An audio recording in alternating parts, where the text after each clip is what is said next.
Welcome back to Nerd Impact's WandaVision review. Episode 5, I believe it's called a very special episode. I actually never paid attention to the name of this episode. A lot of interesting things happen in this episode. As all of you hopefully know, because you shouldn't be watching this unless you've seen up to and including episode 5. Episode 4 started kind of a new thing in that it takes place outside of the reality warped bubble. This episode is now blending the two. We get some stuff that's outside and some stuff that's inside. We get to see Kat Dennings' character and Agent Wu, Monica Rambeau, all monitoring the situation from outside, which is pretty neat. And get some Easter eggs there with those characters. But also, things are changing very quickly within the bubble. So the sitcom part of the story, I believe, is based on Family Ties. I think that's the sitcom that starred Michael J. Fox. Yeah, I was too young for it, but Mom and Jeff definitely noticed it and said, "Yeah, Michael J. Fox. It looked like the Michael J. Fox show." So you're probably right. So that's our sitcom nod for this episode. And it does the old sitcom-y thing of the opening credits show images of the characters getting older. And me and Nick watched this episode twice now, and the first time I think we both missed Vision from... It shows Vision as a kid getting older, which is pretty funny. And of course we get Tommy and Billy. Yeah. Who are Wanda's kids. Now, there was a lot of speculation out there in the fan community when Wanda first becomes pregnant, and especially when she has the kids, of whether or not they're real or if they're reality constructs. There's a couple interesting things in this episode that clears up a lot of fan theories and some conflicting fan theories. One being that Monica Rambeau, first of all, They analyze the clothes and show that what Wanda manipulates and warps, it's real. It's not an illusion. Right, yeah. She went into the field with a Kevlar vest, and then she came out with the clothes that are 87% Kevlar or something. Yeah, they were the same clothes that she had in the show, but yeah, they were still 87% Kevlar. Or at least the pants was. Right, so she's literally rearranging reality on a molecular level, and it doesn't like fade when something leaves the bubble. It's permanent. Right. So kids, the Tommy and Billy, if they leave the bubble, they might. Well, no, but Monica also, when questioned about it, flat out stated they're her kids. Remember that when the whole group was there? Yeah, but does she actually know that? Like, how would she actually know that? I don't know how she would know, but I believe that it's there for a reason that she says that. Yeah. So whether or not she knows, she knows because the producers and the directors want her to know. Yeah. So I take that as them telling us, no, these are her kids. They are not an illusion. They weren't brought in from the outside either. They said they did confirm that those kids are not like the other people are basically actors. They were brought in and their minds were manipulated. And they've also said things that hint that they can't be manipulated by Wanda. And we know Vision can't be manipulated by Wanda, apparently. I thought in earlier episodes it seemed like he could be. But in this episode, he said, you can't manipulate me like you can the other people. But then she said, can't I? But anyway, I'm digressing. Billy and Tommy, though, she couldn't even use her magic to put them to sleep. Right. Yeah. And when they were babies, yeah, they tried everything. They tried binkies, which they spat up like 6 feet, which was awesome. And then, when she tried to use her hex to put them to sleep, didn't affect them at all. Mm-hmm. And then around the same time, Agnes comes in, which brings in that odd scene where she expected to be able to hold Tommy and Billy to put them to sleep, but she didn't, and Vision was like, oh, no. We're just going to leave them. Mm-hmm. And then she was like, oh, or she turns to Wanda and she's like, should I go again? Do you want to do a retake? Yeah, like almost like an actor, like wanting a second shot at their lines. Yeah. So that was very interesting. That makes me believe that, Agnes really is aware of what's going on, and she has some past history with Wanda at this point. Yeah, but at the same time, you know what? I forget the one character's name, but at Vision's work, his one coworker, how Vision apparently now has the ability to bring people out of this and then put them back in. I was looking at his powers online, and it didn't seem like that was one of them up until this point. Right, but Vision's powers, much like Wanda's, came from the Time Stone. Mind Stone. The Mind Stone, sorry. And we'll get into that in a second. But my point, though, is that, so you saw the way he like touched sides of his head. There's like a little yellow glow. Yeah. And he came out for a second, and then he put him back in. In the trailer, we see him do the same thing to Agnes. So she is under some kind of mind control still. I think it's going to be in the Halloween episode because she's dressed like a witch. Well, that could have been also another nod to Agatha Harkness. Yeah, but it could have been a misdirection, though. That's true. I guess we won't know until we get to that episode. So don't be surprised if we get to that episode and that scene's not in there. Yeah, we've seen plenty of misdirections in the past. Yeah, Marvel's pretty good with that. Now, Tommy and Billy. It seems like they're in control of this aging thing they keep doing, which we speculate a few theories as to how that might be. It's kind of odd because we know that one of them is going to have the Hex powers and one of them is going to have Quicksilver's powers. So how are they both aging? Is Billy the only one making them age, or is it both of them somehow? Well, I did tell you, though, that it would make sense if Tommy's speed, right? And Quicksilver is Wiccan. Billy's Wiccan, I believe. But what I said was, well, maybe they can both age.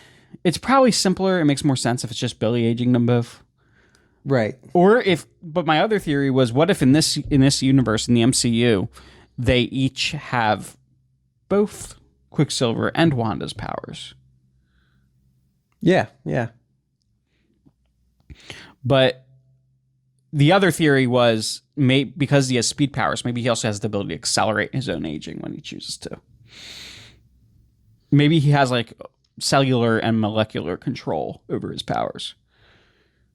Because it would make sense that the children of the product of the Mind Stone, the product of the Mind Stone, maybe they have like even more control over their powers than the first generation did. They aged themselves while they were still infants. So were they aware as infants? I don't know, but they were certainly aware that the second time they did it. They looked at each other. And they were aware the time that they almost did it, and Wanda stops them. Yeah, there's definitely a lot more going on here than what we're... So let's address the elephant in the room, or should I say the dead android body in the room.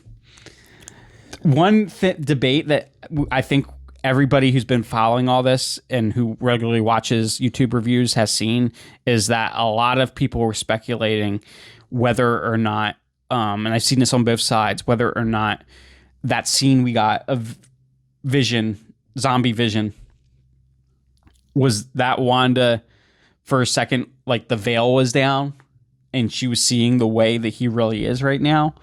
Or was that just like a stress response for her, like a momentary delusion that she saw that?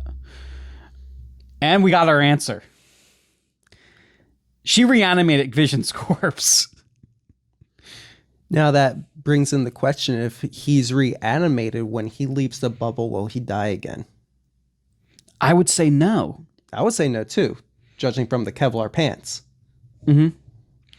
And then there's the question of how, and I think they asked this, how did she revive him without a reality, or Sorry, without the Mind Stone. Well, her powers comes from the Mind Stone. She essentially now is the Mind Stone.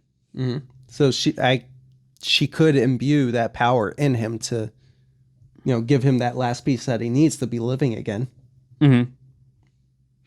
Yeah, and then whether or not, because Shuri had mapped a lot of Vision's neural networking. Network.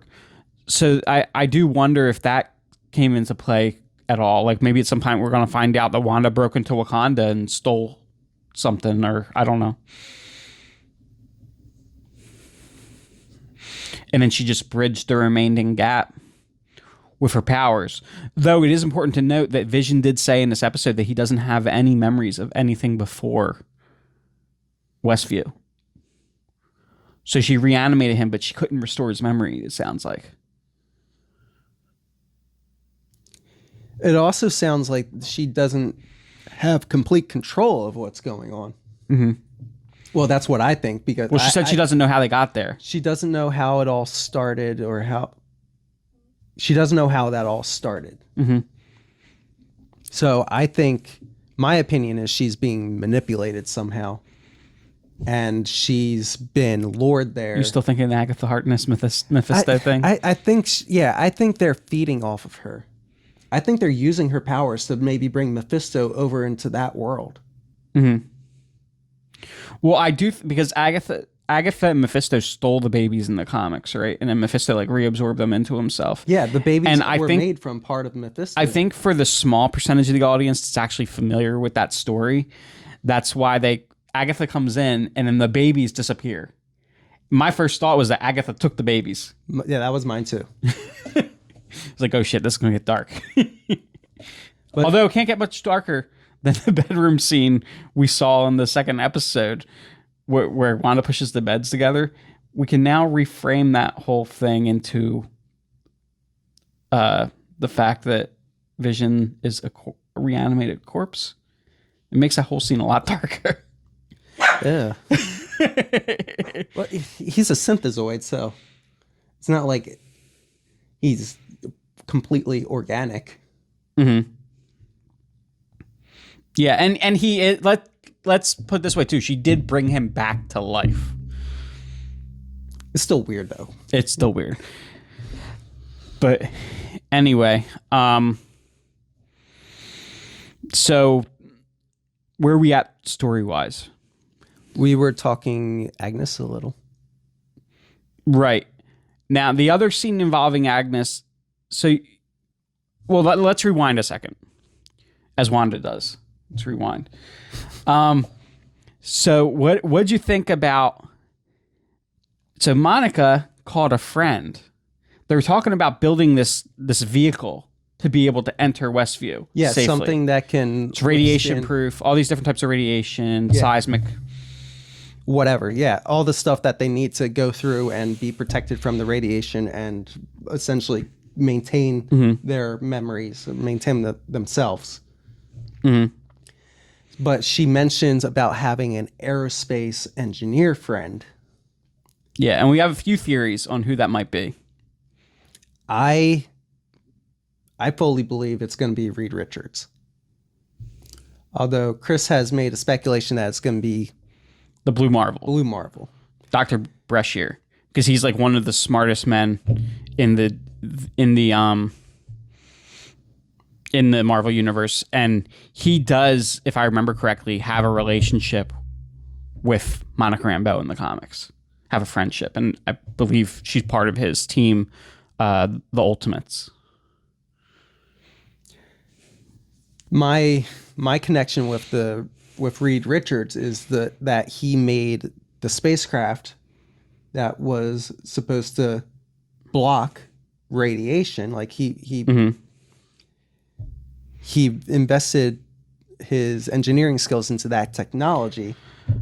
I got news for you though. If they're relying on Reed Richards to build a vehicle that blocks radiation, when he did that with a spacecraft, he failed. He did fail.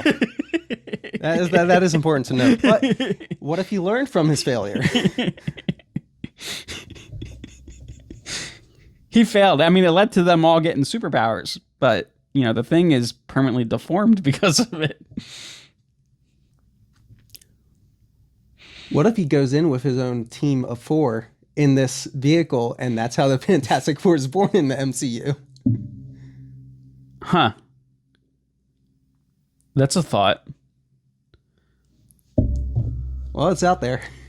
The effects of Wanda's reality warping somehow. Like maybe, I don't know, it would filter the energy through the vehicle. Like maybe just like he screwed up with the spacecraft. In this, he screws up with the tank. Yep. And it instead like transmutes the energy into something else. And I don't know. That's a thought. It's a theory. That's all we have right now is theories. So, now the other biggest scene in this. So we get a scene where Wanda is telling the kids about, oh, I don't want to brush over the dead dog. That was really sad. So the dog ate some, I forget what it was, some poisonous plant in Agnes's garden, which if Wanda's in control of things, I was like, why did that happen? Well, as she says later in the episode, like she doesn't make sure anybody gets to the dentist point on time. Like she's not in complete control. Right. And before that, though, we do get a scene where she actually leaves the bubble. When they send in a probe, or a drone, which Monica doesn't know is also outfitted with a missile. And her boss freaking shot a missile at Wanda standing next to her kids. That was pretty screwed up. Yeah. And she comes out with the drone, and she's in her costume, and Wanda, lets us know that this is what she wants, and she just wants everybody to leave her alone. But anyway, she's telling the kids at one point about her brother Pietro, and that he's far away, which we know he was actually murdered by Ultron. But we get a little surprise at the end of the episode, which I believe was done by Billy. Nick, who knocks at the door? Pietro. But he's recast by Evan Peters. Yeah, so this has a lot of implications. So Evan Peters is Quicksilver in the X-Men, in the Fox X-Men universe. He was not Quicksilver in Avengers, Age of Ultron. So,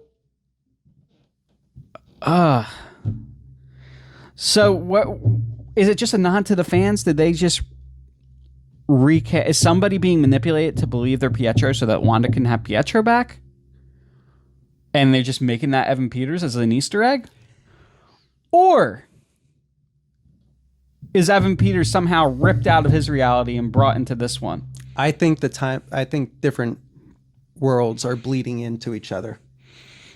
And Wanda's powers are somehow working off of that? Or causing that, maybe? I think it's causing it, yeah. Because she's manipulating reality, and they've already manipulated time. I think this is like leading into the Multiverse of Madness movie, like everything's... But what if she's not manipulating our reality? What if what her powers are actually doing is merging realities together? And that's why when things get reformatted, when they leave that bubble, they're real. Like, what if the reason that this world is formatted to look like different sitcoms is because it's from multiverses where those sitcoms are in fact reality?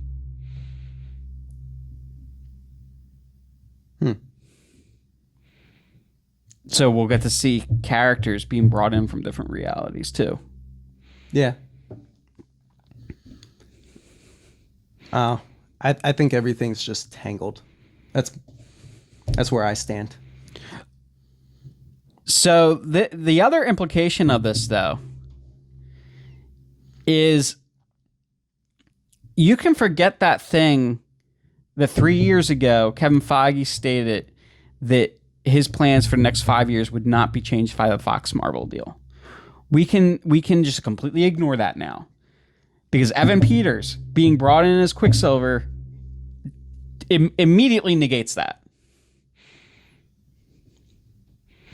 The X-Men have officially affected the MCU. The X-Men deal. The Fox deal. Yes, it has. So at this point, everything's all the cards are on the table. We can see anybody pop up now from any previous movie or recast. I don't think there's any rules to it. No, there isn't. We can have Evan Peters, and then we can have Hugh Jackman return as Wolverine, but then we can have Xavier and Magneto recast if they want. Like, if realities are being jumbled and like merged together. I want to see Patrick Stewart as Xavier again.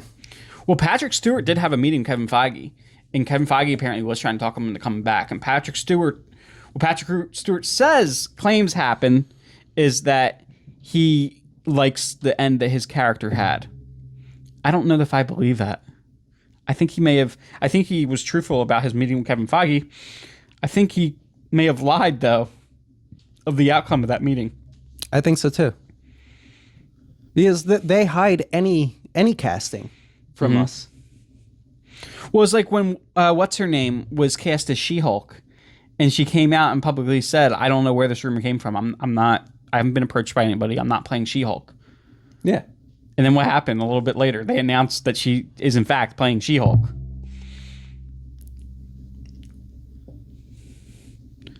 So, if that's true, maybe we'll get a father, daughter, son reunion. Maybe we'll get Magneto popping up at some point. Yeah, that'd be awesome. He'll come in. We're the future, Wanda. So yeah, it could bring in the House of M. Or more like a reverse House of M. But I don't know. I mean, there's been a lot of people, myself included, speculating that maybe it would be like a reverse House of M, where like Wanda somehow creates mutants at the end, or not create, but my number one theory. Okay, we're getting a little bit out of WandaVision now, but still related because it's tangentially related to X-Men, kind of, sort of.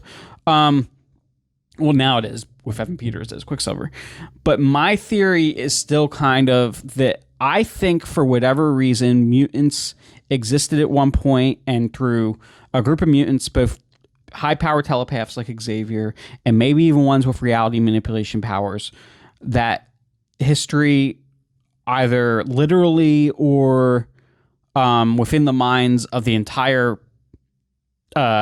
population of the Earth, was manipulated to believe that mutants never existed. And then over the years, we've had superheroes emerge.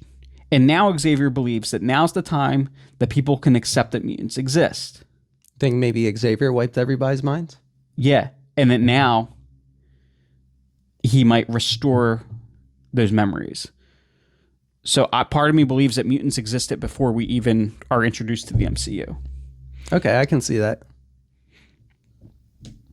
And, and I've heard other YouTube channels much bigger than us, specifically John Campia, state that, that wouldn't make any sense, because if you have mutants around the world that have powers, and they're and you have a kid that has a tantrum or something and lights a town on fire or whatever, I forget the examples he used, but 400 times a day, Xavier's going to have to wipe people's memories of these events. But what if they bring in, like, I don't know, like either a pocket dimension or like an Asteroid M style thing, where all the mutants on the Earth actually left for a while?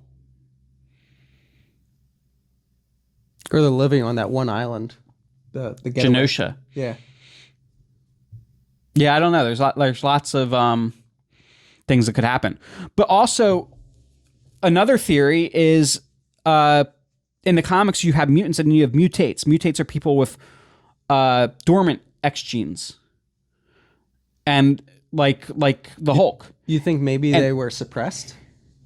Well, no, not suppressed. But what if mutation was extremely rare before, and there was maybe a couple hundred mutants around the world? And then, remember what Hulk said? Well, Hulk's X gene in the comics is activated by gamma radiation. And there's a number of other people have been exposed to gamma radiation. The same thing happens. It activates their powers. Remember what he said about the Infinity Stones? The majority of the radiation they emit is gamma. Yeah. So the snap. When the effects on reality must have sent gamma radiation everywhere. Right. And specifically the people that are snapped out of existence and then snapped back into existence would have been exposed to the most radiation. 50%. So whoever was snapped, not everybody, but what if whoever was snapped that had the X gene, that was dormant, that didn't have powers before, is now active? So before there was a small number of mutants that were able to be hidden, but now they're not going to be able to hide anymore because it's a much larger percent of the population. Maybe the X genes weren't even activated until the blip. I don't think they'll do that because we need the history of Xavier and Magneto for the story to work. Like, there has to have been mutants at least in hiding before. I think you can't just. I mean, I guess they can, but I don't want to see that. I want X-Men that have a history to them.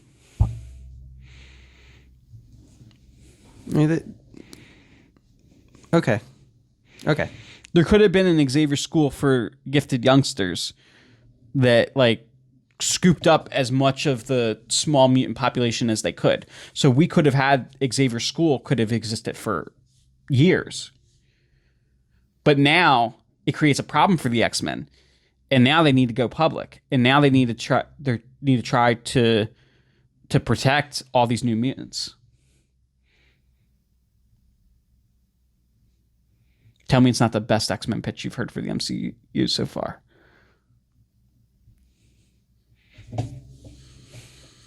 I didn't hear many X-Men pitches, so yeah.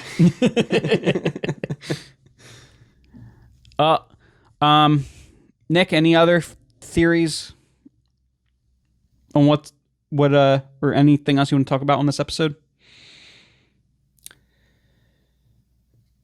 No, I think we covered it. All right, guys. So I think the next couple episodes are going to be pretty exciting. We only got 3 left, I believe. 4 left. I think there's 9. I think there was rumors about a bonus episode. Well, I think the 9th might be the bonus episode because usually it's like 8 or 10. 9's kind of a weird number. I think it's good. I think there's going to be a bonus episode to make it the 10. Maybe. But yeah, so that was it. Episode 5 was pretty awesome as usual. Can't wait to see how. I want to learn more about Quicksilver and what he's doing here and how that happened. So that'd be interesting, and can't wait to see them uncover the whoever the character was that Monica was texting. But guys, don't forget to like, comment, and subscribe, and comment on Facebook as well. And until next time, stay nerdy.